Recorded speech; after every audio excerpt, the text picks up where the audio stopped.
datang di podcast terbaru Talk with Expert. Bareng aku, Razwa. Dan aku, Pakar. Jadi, di tema podcast kita kali ini, kita bakal ngobrol santai sama teman. Gitu. Iya, benar banget. Karena kali ini topiknya spesial banget. Kita akan mengurai kecemasan. Karena siapa sih yang nggak pernah merasa cemas atau overthinking tentang hubungan, atau perkuliahan, atau tuntutan dari rumah, dari orang tua. Betul banget itu, Bang. Jadi, semua orang pasti pernah ngerasain ya. Ya, betul. Nah, biar sobat expertnya overthinking sama kelamaan nungguin podcast kita kali ini, jadi langsung aja kita perkenalin ke tamu spesialis kita pada hari ini, yaitu Bang Ader ya dia. Halo Bang, selamat siang. Raza, ya. Halo sobat expert. Halo. Jadi kita ngasih tahu dulu latar belakang Bang Ade ini siapa. Bang Ade ini adalah seorang penulis buku yang udah lama banget dari semenjak 2015 ya Bang ya? Iya, betul. Dan kali ini ada ngeluarin buku yang versi ketiga ya namanya, Iya, yang yang judulnya ketiganya. itu Tenang Kamu Cuma Cemas. Jadi kita mau nanya dulu Bang kabarnya kira-kira. Nih Abang sehat kah hari ini? Alhamdulillah. Alhamdulillah. Alhamdulillah kita juga sehat. Alhamdulillah sehat juga. Aktivitasnya apa Bang hari ini? Kira-kira habis podcast ini ada aktivitas lagi nggak? Sering ke nulis sih, masih nulis. Oh, masih. Oh, masih nulis. Sambil buku bikin baru lagi, terus sambil nulis. Tuh, sobat expert, jangan lupa kalian tungguin buku keempatnya Bang Ade.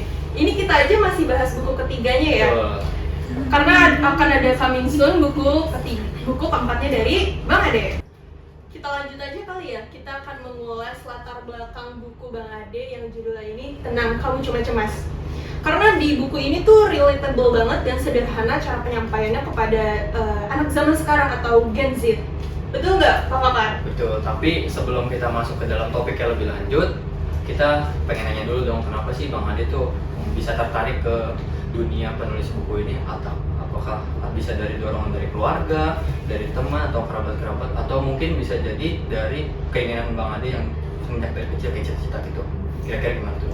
Sebenarnya tuh dulu bukan buku, tapi lebih ke quotes-quotes gitu di Instagram. Oh, kos-kos. Awal tuh aku bikin quotes, terus ada sepupu aku tuh mending dijadiin Instagram aja gitu.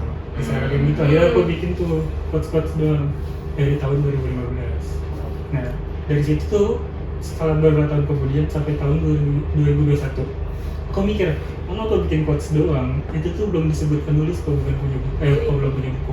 Iya, betul. Nah, akhirnya mencoba buat nulis-nulis lagi nih gitu.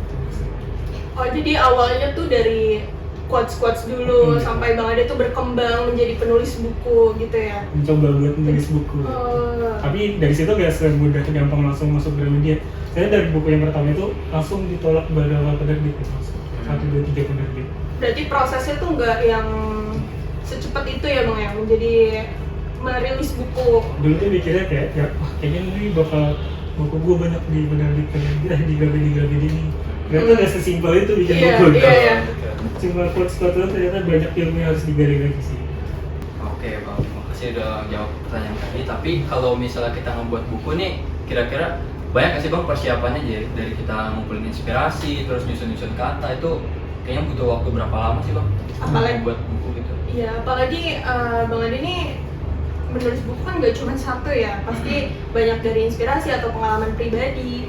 Nah, sebenarnya awal dari situ tuh yang pertama nulis terus ditolak itu pelajaran tuh banyak banget. Ternyata buku tuh nggak cuma sekedar nulis doang ya, ada outline-nya dulu, ada bahasa, ada koma titik yang harus dipelajari. Iya. Nah, itu tuh banyak banget belajar, bahkan setelah ditolak itu tuh aku belajar banyak banget sih dari situ.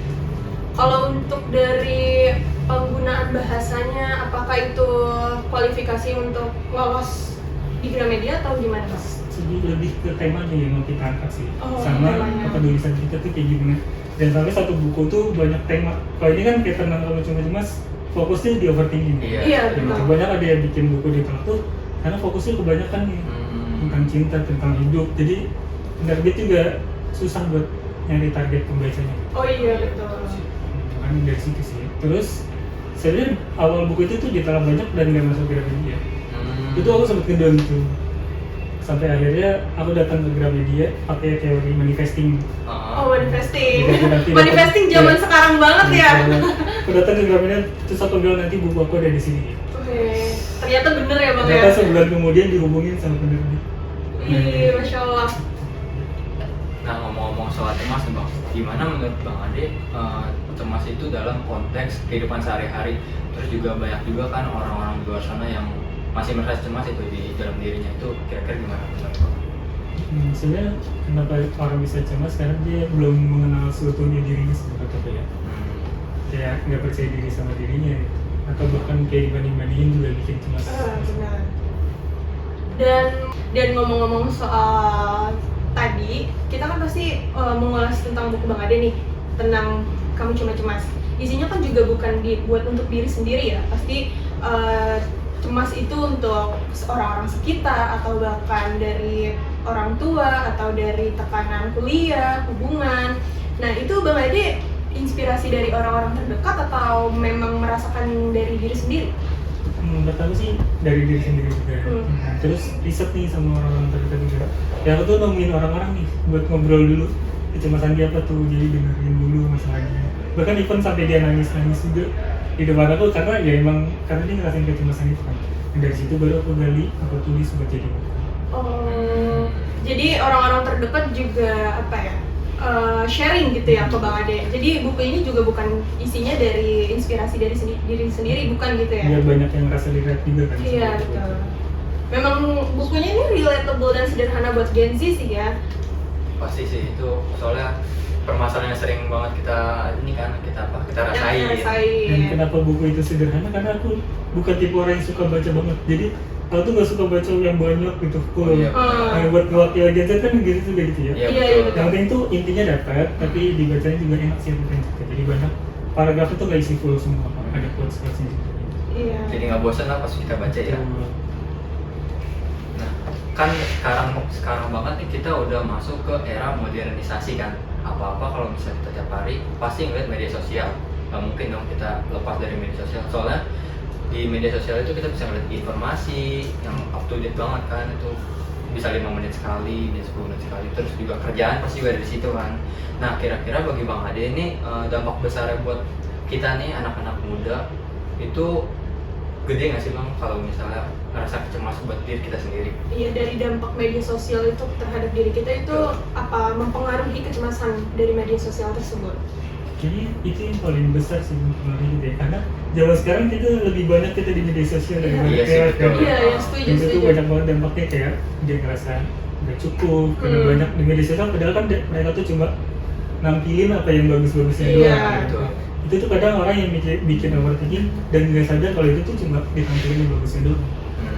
Iya betul banget. Kadang lagi wisuda itu mungkin tujuan yang memposting itu buat membahagiakan diri sendiri ya kan, tapi bagi orang yang lagi merasa insecure atau merasa overthinking pasti itu ngelihatnya kayak waduh kok dia bisa kayak gini ya, gue nggak bisa, pasti kayak gitu. Banyak perasaan nggak cukup, padahal Nah, kalau dia nggak lihat media sosial bisa aja dia tenang aja gitu. tenang Jadi ya, gitu. tanpa harus melihat. Berarti dampak dari sosial media terhadap kecemasan diri sendiri itu gede banget ya Bang ya? Karena kalau kita ngelihat story-story orang atau postingan-postingan orang yang mungkin mereka tujuannya emang untuk memposting aja, tapi bagi orang yang lagi insecure pasti merasa overthinking atau meragukan diri sendiri gitu ya. Apalagi media sosial tuh orang tuh sampai lupa kalau udah megang handphone kan. Benar. Dan dampaknya tuh lebih parah karena informasi itu banyak banget kita tangkap secara cepat. Bahkan itu ada risetnya kan. Lebih bahaya buat otak kita, jadi kita nggak nyaman buat nonton film, baca buku yang banyak gitu. Iya. Itu dampak banget sih. Makanya kenapa aku tetap pengen nulis buku fisik, karena itu aku pengen orang tetap membaca. Karena emang isinya juga simple dan relatable dengan Gen Z gitu ya. Jadi bisa buat temen baca lah jadinya. Jadi biar nggak kesepian banget, nggak megang HP terus 24/7 ya.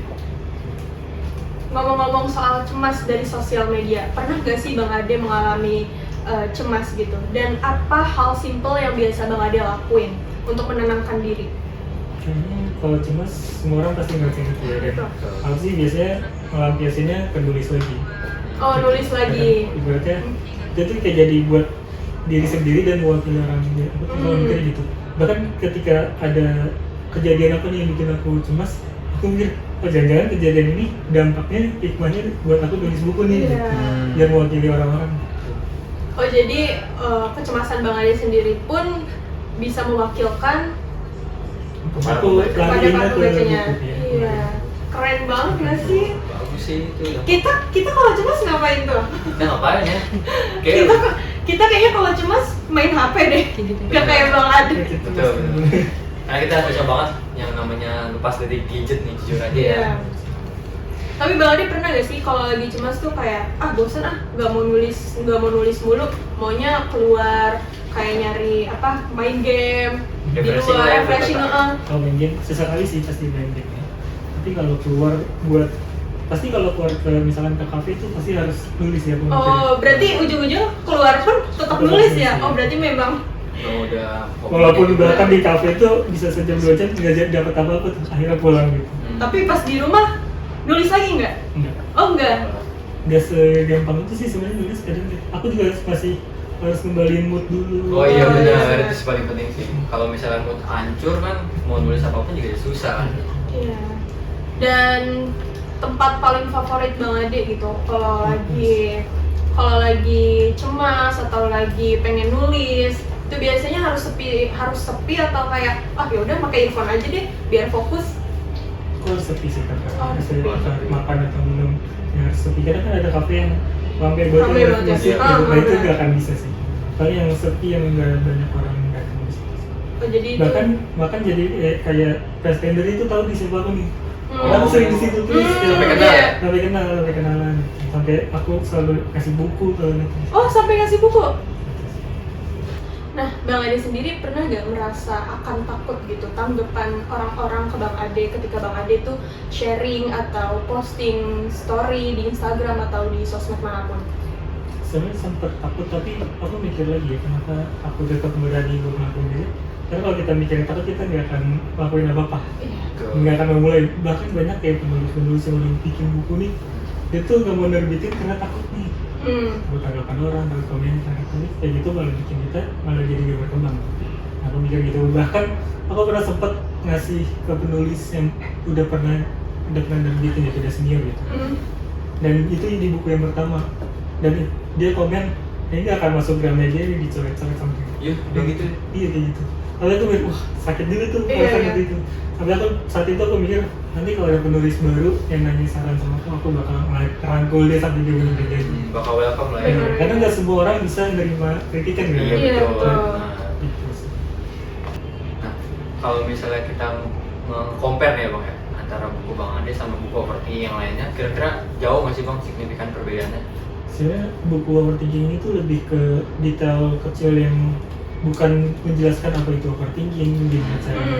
Tapi overthinking yang benar-benar dialami sama orang, makanya aku pendekatannya ke orang yang lagi curhat gitu-gitu. Jadi langsung ke arah masalah pribadi orang itu. Jika dia lagi masalah itu dia baca itu. Oh ya, jadi isinya tuh bukan tentang definisi cemas Iya. kayak gimana, overthinking kayak gimana. Makanya buku ini tuh bukan dibaca yang satu full habis itu, tapi dibaca sesuai momen yang lagi dialami. Betul. Nah, jadi kalau lagi ngalamin momen itu, terus ngeliat buku ini, pasti sangat relatable Setidaknya dan itu membantu meringankan. meringankan. Iya. Karena banyak juga quotes-quotes di dalam buku tentang kamu cuma cemas ya. Dan itu quotes-quotesnya juga inspirasi dari orang-orang atau memang Bang Ade terfikirkan sendiri? Ini quotes itu ngalir ketika kita lagi fokus di masalah itu sih kan. Sampai aku kalau nulis tuh bisa masya Allah kaget sendiri sama tulisnya. Karena itu ibaratnya ilham yang datang ke kepala kita sih. Bukan sebenarnya aku tuh nulis bukan aku yang nulis, bukan karya aku. Aku tuh selalu mikir apa yang aku tulis itu adalah apa yang mau Tuhan tulis lewat tangan aku gitu. Tuhan kan gak mungkin ngebisikin ke Iya. Razo gitu ya. Nah, buku itu adalah jembatan di sini. Masya Allah, tabarakallah. Kita kayaknya kalau lagi kayak Bang Ade tuh nggak bisa langsung Iya. merefleksikannya. Iya benar, langsung merealisasikannya lewat Merealisasikannya. tulisan. Pasti kan kita kalau misalkan anak zaman sekarang kalau lagi sedih, bisanya nge-repost TikTokan, nge-repost video-video nggak kayak Bang Ade. Ya, makanya dibikin buku biar feeling. Jadi kita bisa baca ya. Iya. Betul. Kan banyak banget ya Bang, inspirasi buku ini dari orang-orang. Ya, kira-kira ada nggak struggle proses penulisan ke dalam buku ini? Buku yang tenang kamu cuma cemas. Kalau ada sih saya pasti ada ya. Cuma aku tuh selalu konsepnya ada satu tokoh yang dijadiin isi buku ini. Jadi aku tuh naruh satu orang buat dia jadiin objek. Dia ini misalkan dia orangnya overthinking banget nih, Aha. jadi aku jadiin dia sebagai objek buat buku ini. Jadi makanya di awal buku tuh aku tulis nama dia untuk menghargai dia sebagai objeknya. Oh. Bahkan even kalau misalkan nggak dapet nih, aku harus cari orang lagi nih di ujung. Bahkan sebelum buku yang mau terbit lagi nih, Nyari lagi orang hamin seminggu tuh aku nyari satu orang buat satu bab, satu subbab. untuk sharing-sharing Untuk sharing juga. masalah dia buat ditulis di dalam buku. Gitu. Berarti orang-orang yang curhat kayak gitu dibebaskan untuk Bang Ade ya? Maksudnya siapapun boleh gitu. Asalkan dia mau berbagi cerita. Hmm. Ada nggak sih kira-kira perizinan dari beliaunya sendiri, dari orang yang curhat ke Bang Ade misalkan jangan dimasukin ke buku, soalnya pasti dari sisi yang ceritanya juga ada mau dan nggak maunya dong ya kan? Aku sih nanggulanginnya di awalnya, aku ngajakinnya mau nggak nih buat jadi ini Iya, sumber iya. buku nih gitu. Jadi sebelum pergi ke situ aku udah izin di awal dulu dia mau jadi narasumber atau enggak. Rata-rata dari teman-teman Bang Ade pada mau atau kebanyakan orang? Kalau mau sih pasti ketemu ya, kalau nggak mau ya udah Oh, iya. nggak ketemu gitu. Oh, kalau mau ketemu gitu Ketemu, dan langsung kita sharing. ngobrol, gitu, Oh, sharing. gitu baik-baik. Bang Ade baru ketemu orang nih atau ya udah cuman mereka tuh sharing lewat sosial media, tapi Bang Ade tuh pengen masukin tuh overthinking dia atau inspirasi curhatan dia tuh ke dalam buku. Maksud aku tuh dia ketemunya tuh di sosial media gitu loh, ngerti gak Bang? Itu rata-rata temennya Bang Ade kan? Tapi selama ini sih lewat ketemu langsung sih. Sekarang Oh. pendekatannya lebih gampang kan, ngobrol dan Iya sih. paparannya. Kalau misalnya sama stranger itu dong. Iya, stranger yang benar-benar dari tiba-tiba nih pasti kan banyak yang ngelihat story-nya Bang Ade kan? Terus dia mau ngebales, Bang boleh nggak saya curhat gini-gini? Karena ternyata bukunya relate gitu. Rata-rata kalau stranger tuh dia minta bikinin quotes. Oh, Udah bener-bener bagus gitu. tuh. Bukan yang jadi bang bikinin quotes tentang ini dong ya.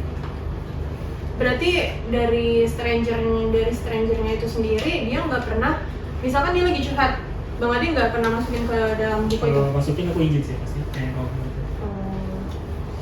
Tapi kebanyakan mau atau kebanyakan nolak? Karena ibaratnya dia bisa wakilin orang lain juga kan lewat curhat dia. Iya sih benar. Nah, kira-kira untuk Bang Ade sendiri ada nggak sih feedback dari Bang Ade ke narasumber yang pengen banget terbitin bukunya lewat ceritanya dia? Lebih ke aku tuh selalu bilang ke dia nanti bakal aku tulis di cover depan sebagai ucapan terima kasih ke dia sih sebagai narasumber. Penghargaan ya itu Iya. ya, karena udah diangkat dari ceritanya dia.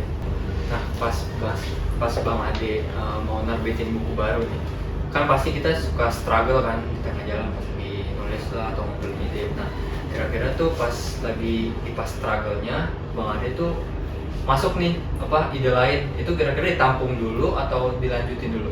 Nah itu aku baru aja ngalamin sih kemarin pas nerbitin buku yang baru mau terbit. Itu tuh udah sampai 80% tapi ide bagus muncul gitu. Wah. Tapi wah pengen pindah tapi ini saya udah 80%. Iya. Akhirnya yaudah nggak apa-apa deh lanjutin dulu sambil nunggu itu terbit, aku sambil nulis yang baru lagi nih. Jadi biasanya sih gitu proses nulis tuh sambil buku baru nunggu terbit satu sambil nulis buku baru. Jadi kayak terus continue gitu. Sambil ditampung dulu berarti ya ide-ide buat selanjutnya ya. Oh berarti kalau misalkan tiba-tiba muncul ide baru itu ya udah untuk buku selanjutnya gitu. Karena kalau misalkan akhirnya pindah malah nggak jadi dua-duanya nih. Iya. Karena ini fokus dari ide ini ditampung doang nih jadinya. Iya, malah stuck di situ aja ya. Apalagi ketika kita punya tuntutan dari penerbit nih 2 bulan harus jadi ya. Kata-kata ada yang nuntut gitu. Oh tapi pernah dituntut sama penerbitnya Buku harus yang- dikasih deadline 2 bulan gitu? Ya, buku yang pertama masuk Gramedia itu gitu, aku ditantangin di DM Heeh. mau nulis tentang insecure ini. Tuntutannya 2 bulan harus jadi. Terus Bang Ade ACC apa gimana? Ini posisi sih. Wah, udah keren. banget. Oh, mantap sih. Dan akhirnya Dua aku bulan tuh- mikir 2 bulan tuh aku bikin lebih cepet nih, aku bikin 3 minggu biar proses kalau ada seleksi tuh bisa gampang lagi. Iya. Akhirnya ternyata 3 minggu tuh udah langsung di proses. Berarti nggak nunggu 2 bulan dulu ya? Keren banget Bang Ade. Cepet ya. Iya. Oke, ngomong-ngomong soal buku, Bang Ade punya pacar gak nih? Kebetulan Karena dulu. kebetulan tadi kita lihat daftar isi tuh kebanyakan soal hubungan. Oh kebetulan belum. Tapi kenapa masih bisa ditulis, karena kita masih punya memori nih. Iya Jadi betul, gimana sama ya? hubungan yang lama ya. Iya, betul. Jadi nggak harus punya pacar untuk nulis mewakili orang yang lagi pacaran. Iya, berarti apa yang Bang Ade rasain dulu, Bang Ade tuangin lagi ke buku tersebut. Boleh kasih clue gak nih apa yang Bang Ade rasain? Cari aja ya sendiri di bukunya, baca, yang penting baca dulu. Oke deh. Nah, setelah kita lihat buku-buku ini, kira-kira ada nggak sih Bang quote-quote yang Abang itu apa ya berkesan banget di kehidupan Abang? Dan menurut orang-orang tuh kayak wah banget ini quotes. Itu ada di tentang masa depan sih, tentang takut sama masa depan. Jadi kutipan tuh jangan terlalu takut di masa depan kamu menjadi apa. Cemaslah jika saat ini kamu tidak melakukan apa-apa, mengkhawatirkan masa depan tanpa melakukan sesuatu ke arah sana, dan akan mengarahkan dirimu ke alamat penyesalan akhir. Makanya aku selalu mikir, wah pelan-pelan dari kecil-kecil ini kita selalu fokus ke masa depan. Terus ada satu kutipan yang selalu aku pegang kalau nulis buku, dan kenapa aku bikin buku. Aku tuh nggak mau mati dalam hidup, dan aku mau tetap hidup dalam kematian. Artinya aku nggak mau mati dalam hidup, aku mau hidupnya tuh ada gitu. Ada berkesan ya. Dan nggak mau mati dan mau tetap hidup dalam kematian. Meskipun aku udah mati, buku itu tetap hidup gitu, sebagai aku gitu. Keren Keren banget. banget. Oh itu quotes yang Bang Ade suka dan Iya. berkesan banget ya untuk orang-orang. Oke. Nah, terakhir nih Bang, kira-kira ada nggak sih pesan-pesan buat para pembaca dari buku Tenang, Kamu Cuma Cemas? Paling aku selalu ngambil di cover belakang bukunya, tulisannya gini, tenang kamu cuma cemas sebab situasi apapun yang membuatmu overthinking bukanlah sesuatu yang akan membuatmu merasa can do anything. Keren banget. Sebelum kita akhiri nih Bang, kira-kira ada nggak spoiler atau bocoran untuk next projectnya Bang Ade?